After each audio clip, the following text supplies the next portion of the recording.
Hey there, it's me, Dakota, and this is... Whoa. What? Okay. Anyways, we're here, and this is Robert actually, on Against My Will. And today, we have a Hear Me Out question? Mm-hmm. Yeah, Hear Me Out. One of our 2 series on this channel. Alongside with Devil's Advocate. Devil's Advocate being where Robert here is going to take, a side that he's not agreeing with. Yeah, I'll basically be debating something I do not agree with and trying to make an argument out of something that really is going to be very hard for me because, well, I don't agree with that topic. And we don't do research still, so he will not know anything. So he'll just be pulling things out of thin air. But today we do have a Hear Me Out episode where we just talk about a subject. And today's topic is, are GMOs safe for human consumption? And Robert, I did do that under a minute. Mm-hmm. So I'm getting better. You are. But hey, it's true. Just for the information out there, we did have to do one search on this topic just so that Robert can understand what GMO is. Just a for sure no. Because they gave us the acronym, GMO. Genetically modified organisms. So I know this a little bit more since I'm more into a science major. Mm-hmm. Robert here, I don't think they really I think in no classes do we talk about anything related to GMOs, so probably listen to a little bit more of his argument, but again, I'll try to get whatever point that I have in my head to you guys as well, and maybe somehow I provide a better argument than the guy that actually knows this stuff. But that's very unlikely, but we'll see what happens. Yeah. Plus, I think it happened to be told more in the higher level college classes more. But I think I'll start us off with this. And are GMOs safe for human consumption? I think it just depends on what you're talking about as a GMO. Now, technically, in the future, humans may be GMOs, genetically modified organisms. Mm-hmm. I don't think that would be safe for human consumption because they would be humans. Then it would be cannibalism. Mm-hmm. But for we're going to talk about, I guess, normal food, like corn or tomatoes or, I don't know, strawberries. Any sort of agriculture? Yeah, agricultural foods for now. I don't know if we would talk about, livestock, because I feel like that would be a whole different conversation. Well, we can end it with that. We'll start with agriculture. Yeah, we'll start with agriculture, move on to livestock.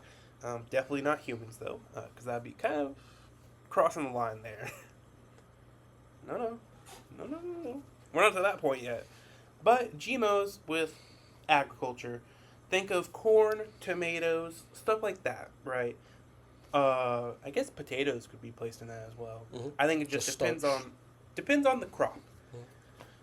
I say GMOs are safe just for the fact that sometimes they insert genes that already exist in the world and wild that exist in other stuff and activates them inside the DNA of the organism you're talking about to produce certain effects. Mm-hmm.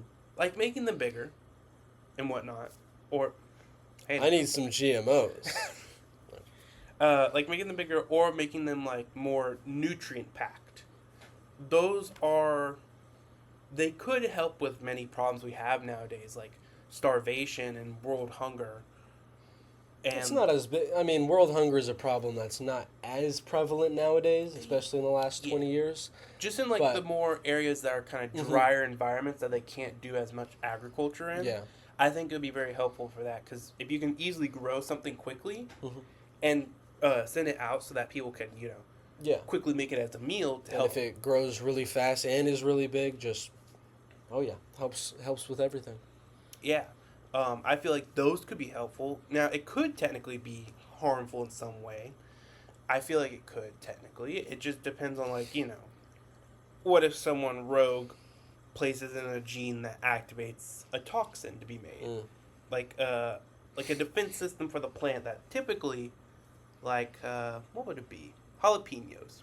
Their spicy tolerance, not tolerance, but the spiciness is just a defense system. Yeah. So that, us monkeys to them stops eating it. Yeah, that's true.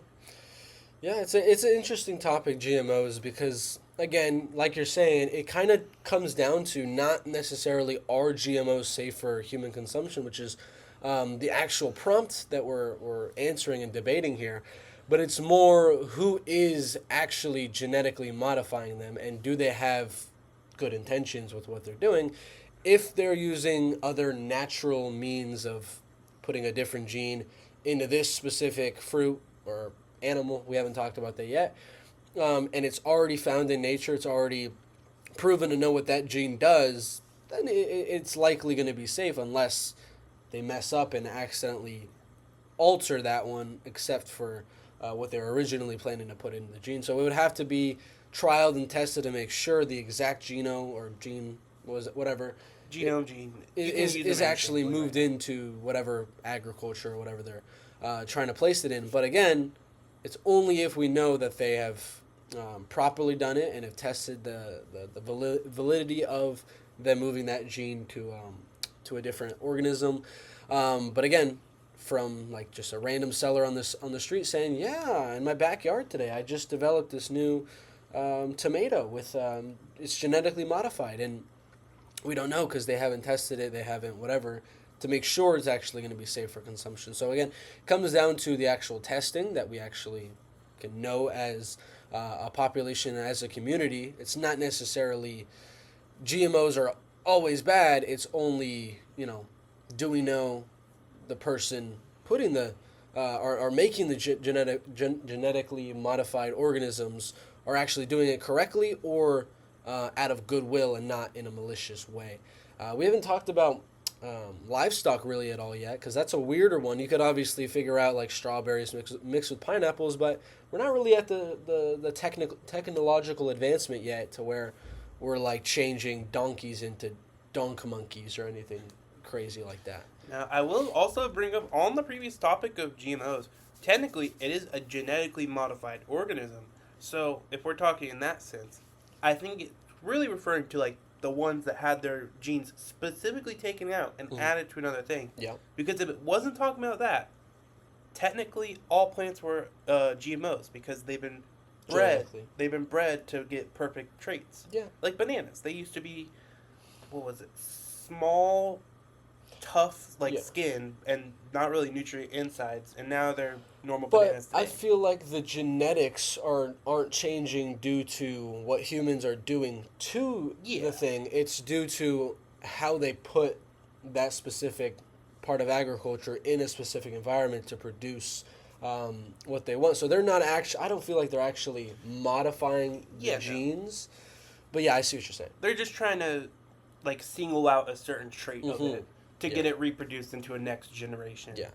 And I guess that really does lead to our animal topic, because they do the same thing for other creatures like dogs.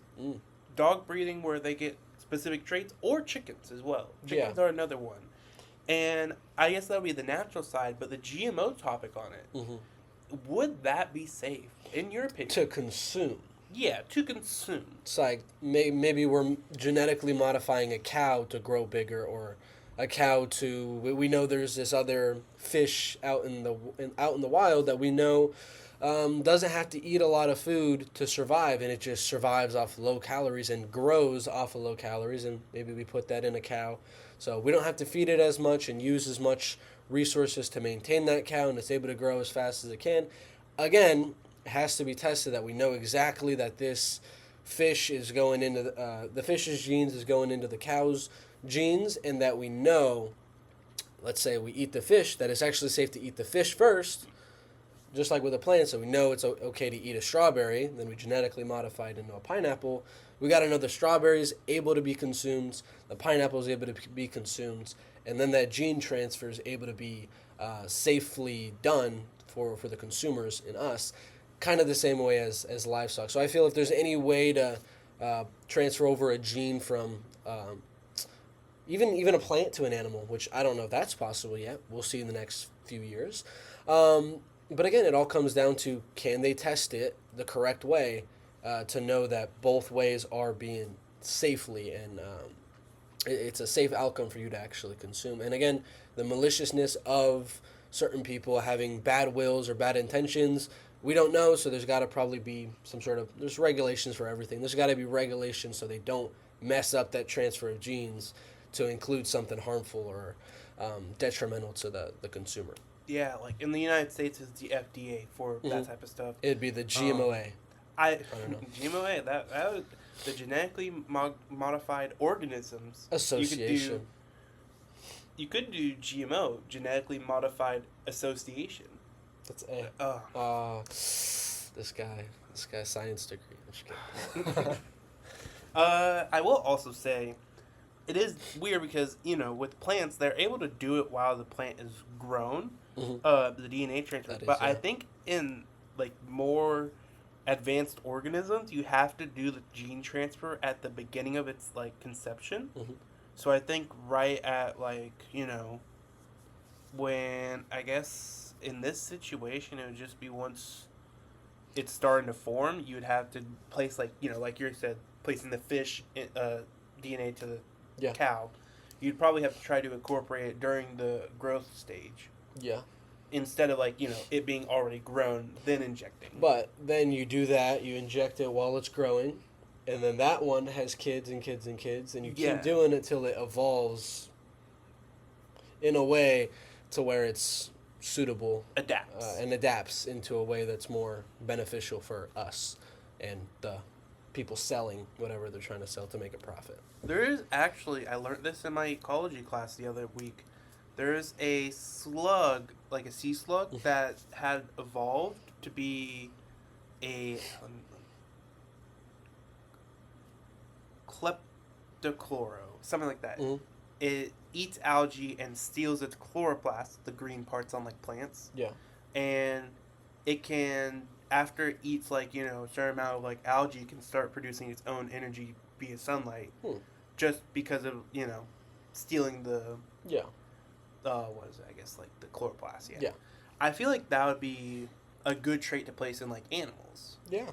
because then then they won't It's, have to. yeah, it's a constant way for, let's say somebody's out in the wild and they get attacked by a bear, they lose their phone, lose everything, and they're kind of stranded. Well, maybe they don't know how to survive and fend for themselves and find natural ways of getting food. Just lay out in the sun, baby. That's all you gotta do. I feel like that, but that would be a human situation. Mm. We were just talking about normal animals, but Which, humans are. again, would also help livestock. Let's say, again, like I was talking about a fish that doesn't need to eat as much, be a similar situation Yeah. with them literally just having to roam, and you don't have to feed them as much, saving more money, and overall just increasing the food supply. Especially since they already eat a lot of grass, anyways. Grass. They would probably steal like the chloroplast from the grass. Mhm. I feel like it would make sense though, because they would have to eat a lot of grass in the first place to get enough chloroplast. Yeah. And That's at that interesting. point, if they get enough, then they can be self-sufficient a little bit. Yeah. It'll just reduce a lot of like needing to eat Mhm. compared to a lot of other creatures. Yeah. I feel like another thing is the ability to produce like more nutrients with its amount of meat Mhm. is another big thing, because Yeah, because some meats aren't as nutrient dense as others. Some people are like, oh, I gotta eat the liver because it's got so many different nutrients in it. Maybe there's a way, then there's an animal that has just a body that's fully made out of nutrient dense material that you can then put into a cow that still has the cow shape, cow meat, but then it's got the nutrient dense actual meat. yeah, I It feel would like be interesting. another big thing is chickens, Chickens. because chickens are like one of the smaller and less requirement heavy Mm-hmm. creatures. They I grow feel and like die. if genetic modifying could affect them, Yeah. that'd be very helpful for countries that are like smaller, where they can't make enough of an economy to keep Yeah. spending money outside the country, or have enough space in the first place in their country to supply all their people. Mm-hmm. And they grow extremely fast already, so if you're able to, because we've already kind of figured out their growth to kind of maximize that. Their size is already pretty big, but if we could also adapt and genetically modify how nutrient dense they were, it'd just be like a trifecta of We also have to Oh. think. We're thinking of like meat, but Mhm. also eggs. cows have milk.